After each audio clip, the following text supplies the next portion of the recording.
నమస్తే. నేను Prabhakar Venavanka. Welcome to PV news. Media నుంచి కాంట్రాక్ట్‌ల దాకా కంప్లీట్‌గా తెలంగాణ ఇప్పుడు ఆంధ్రోల చేతిలో ఉన్నది. కంప్లీట్‌గా ఆంధ్ర పాలకుల చేతిలో ఉన్నది. ఆంధ్ర కాంట్రాక్టర్ల చేతిలో ఉన్నది. ఈ మాట నేను చెప్తలేను. రేవంత్ రెడ్డి ముఖ్యమంత్రి అయినప్పటి నుంచి కూడా ఈ ఆరోపణలు వస్తా ఉన్నాయి.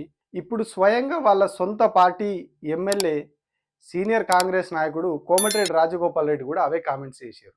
మొత్తంగా ఒక 10-20 మంది ఆంధ్ర పెట్టుబడిదారుల చేతుల్లో తెలంగాణ చిక్కుకున్నది. కంప్లీట్‌గా వాళ్ళకి దోచిపెడతా ఉన్నారు తెలంగాణని అని చెప్పి స్వయంగా ఆయననే చెప్పారు. ఆయన మాటలు ఒకసారి వినండి. ఇక మీకు 1, 2, 3, 4, 5, 6, 20 మంది ఉన్నారు. ఈ రాష్ట్రాన్ని దోసుకుంటున్న ఇప్పుడు కూడా రాబోయే రోజుల్లో సమయం వచ్చినప్పుడు వాళ్ళ బండారం బయట పెడతా.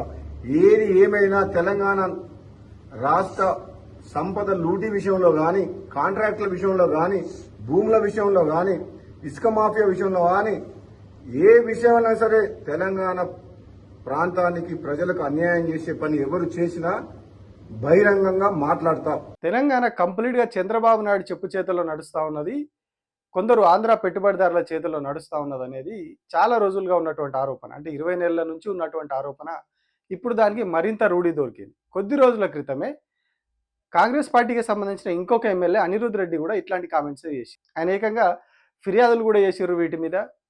కొందరు వ్యక్తుల మీద కొందరు వ్యక్తులు ఇట్లా చేస్తూ ఉన్నారు, రాష్ట్రంలో పక్క రాష్ట్రం వల్ల పెత్తనం నడుస్తూ ఉన్నదని చెప్పి ఆయన కూడా ఫిర్యాదు చేసి. సో ఇప్పుడు రాజగోపాల్ రెడ్డి వంతు రాజగోపాల్ రెడ్డి వచ్చి ఆ విషయాన్ని బయటపెట్టి. ఇక మీడియా విషయానికి వద్దాం. మీడియా విషయంలో కూడా కేవలం ఆంధ్ర ప్రాంత ఛానళ్లకు రేవంత్ రెడ్డి సర్కారు కాంగ్రెస్ పార్టీ చాలా ప్రయారిటీ ఇస్తూ ఉన్నది. అంటే పూర్తిగా తెలుగుదేశం పార్టీ చెప్పు చేతుల్లో నడిచే ఛానళ్ళకి ఫుల్ ప్రయారిటీ ఇస్తూ ఉన్నది. మిగతా మీడియాని తెలంగాణలో ఉండి కాంగ్రెస్ పార్టీకి సపోర్ట్ చేస్తున్న ఛానళ్ళు, కాంగ్రెస్ పార్టీ నాయకుల ఛానళ్ళను కూడా, వాళ్ళ పేపర్లను కూడా పట్టించుకోవట్లేదు. కొద్ది రోజుల క్రితం మహాన్యూస్ అనే ఒక ఛానల్ చాలా నీచమైన రాతలు బీఆర్ఎస్ పార్టీ నాయకుల మీద రాస్తే వాళ్ళ కార్యకర్తలు పోయి దాడి చేశారు. దాని మీద వెంటనే చంద్రబాబు నాయుడు స్పందిస్తాడు.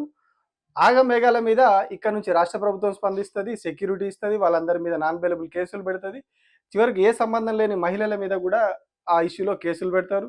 ఇక యాడ్స్ విషయానికి వస్తే ఇంత రేవంత్ రెడ్డిని కాంగ్రెస్ పార్టీని భజన చేసే V6 వెలుగుకు యాడ్స్ ఇవ్వలేదు. కొద్ది రోజుల క్రితం ఈనాడు ఆంధ్రజ్యోతికి యాడ్లు ఇచ్చి వెలుగు పేపర్కి యాడ్లు ఇవ్వకుండా పక్కన పెట్టేశారు. అది సొంత కాంగ్రెస్ పార్టీకి సంబంధించినటువంటి మంత్రి పేపరు. వాళ్ళ కొడుకు ఎంపీగా ఉన్నాడు, వాళ్ళ అన్నయ్య ఎమ్మెల్యేగా ఉన్నాడు. ముగ్గురు కాంగ్రెస్ పార్టీలో కీలకంగా ఉన్నారు. ఆ ముగ్గురు ఉన్నటువంటి ఆ సంస్థకు కూడా తెలంగాణ వాళ్ళకి యాడ్లు ఇవ్వలేదు. కేవలం ఈనాడు ఆంధ్రజ్యోతి వాళ్ళకి మాత్రమే యాడ్స్ ఇచ్చారు. అంటే ఆంధ్ర ప్రియారిటీ ఎట్లా పెరుగుతూ ఉన్నది, కాంట్రాక్ట్ల విషయంలో కావచ్చు, మీడియా విషయంలో కావచ్చు, ఎట్లా వాళ్ళు అటు డైవర్ట్ అవుతా ఉన్నారు, కంప్లీట్గా వాళ్ళ చెప్పు చేతుల్లో నడుస్తూ ఉన్నారు అనేది దీన్ని బట్టి అర్థమవుతా ఉన్నది. కాంట్రాక్ట్లు మీడియా విషయంలో ఇట్లా ఉంటే ఇక తెలంగాణ నీటి హక్కులను కూడా కంప్లీట్గా తాకట్టు పెడతా ఉన్నారు. బనకచెర్ల విషయంలో గోదావరి నీళ్ళే కాదు, కృష్ణా వాటర్ని కూడా ఎత్తుకపోవడానికి ప్రయత్నాలు జరుగుతున్నాయని ఇరిగేషన్ నిపుణులు పదే పదే చెప్తా ఉన్నారు. కానీ రేవంత్ రెడ్డి సర్కార్ ఏం చేస్తుంది, అసలు వాళ్ళు కడతలేరని ఒకసారి, అసలు మొన్న జరిగినటువంటి భేటీలో చర్చకే రాలేదని చెప్పి స్వయంగా ముఖ్యమంత్రి రేవంత్ రెడ్డి అబద్ధాలు చెప్పాడు. పోలవరం బనకచెర్ల ప్రాజెక్టు అంశం మీద ఏదైతే ఆంధ్రప్రదేశ్ ఇచ్చినటువంటి అంశం మీద, అదేవిధంగా తెలంగాణ రాష్ట్రం కృష్ణా గోదావరికి సంబంధించినటువంటి ఏవైతే రేజ్ చేసిన ఇష్యూస్ ఏవైతే ఉన్నాయో ఇవి రెండు కూడా టెక్నికల్ ఇష్యూస్ అన్నీ కూడా ఇన్వాల్వ్ అయి ఉన్నాయి. కాబట్టి ఈ టెక్నికల్ ఇష్యూస్ని ముందుగా ఒక పరిష్కారం చూపేటటువంటి విధంగా ఒక కమిటీని నిర్ణయం తీసుకోవాలని, ముందుకెళ్లాలని చెప్పేసి కూడా నిర్ణయం తీసుకోవడం జరిగింది. వాళ్ళు గోదావరి బనకచెర్ల వాళ్ళు కడతామని అడిగితే కదా మేము ఆపమని చెప్పడానికి. ఎజెండాలో వాళ్ళు కడతామన్న ప్రతిపాదననే చర్చకు రానప్పుడు ఆపమనే చర్చనే రాదు. బనకచెర్ల ప్రాజెక్టు కట్టడమైంది ఆంధ్ర ప్రాంతంలో. ఎవరి చేతకానితనం వల్ల కట్టింది? హరీష్ రావు కాదా? హరీష్ రావు కేసీఆర్ సంతకం పెడితే, మనకు రావాల్సిన నీటి వాటా తాకట్టు పెడితే ఇలా బనకచెర్ల నిర్మాణం అయింది. మన ఆట ఎత్తుక ప్రమాదం ఉంది. ఇలా లోకేష్ మాట్లాడుతూ ఉన్నాడు కేసీఆర్ యొక్క మంచితనం గురించి. రేవంత్ రెడ్డి గారు, మేము మీ ద్వారా తెలంగాణ ప్రజలకు చెప్తా ఉన్నాం, ఒక్క నీటి చుక్క బొట్టు కూడా పోనీయము. మీరు తాకట్టు పెట్టిన నీటిని వెనక తీసుకొచ్చే ప్రయత్నంలో రేవంత్ రెడ్డి సర్కారు. దానిలో కూడా కాంగ్రెస్ బీఆర్ఎస్ రాజకీయం నడుస్తూ ఉన్నది తప్పితే అక్కడ అసలు నీళ్లను వాళ్ళు తీసుకుపోకుండా ఏదైతే గోదావరిలో మిగులు జలాలు ఉన్నాయని వాళ్ళు చెప్తా ఉన్నారో ఆ మిగులు జలాల మీద బనకచెర్ల కడుతున్నాం మేము అని చెప్తా ఉన్నారు.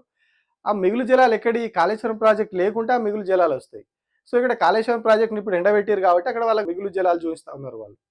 మనం 2 టీఎంసీలకి దాన్ని కన్ఫైన్ చేసినాం కాబట్టి అక్కడ మిగులు జలాలు చూపించి వాటిని ఎత్తుకుపోయే ప్రయత్నం చేస్తూ ఉన్నారు. సో దాన్ని ఆపే ప్రయత్నం ఎక్కడ జరిగినట్టుగా ఏ కోశాన కూడా కనిపించలేదు ఇప్పటివరకు. మన నాయకులేమో మనకొచ్చి జరగట్లేదు, పనులు జరగట్లేదు, అసలు కేంద్రం అనుమతి లేదని చెప్తారు.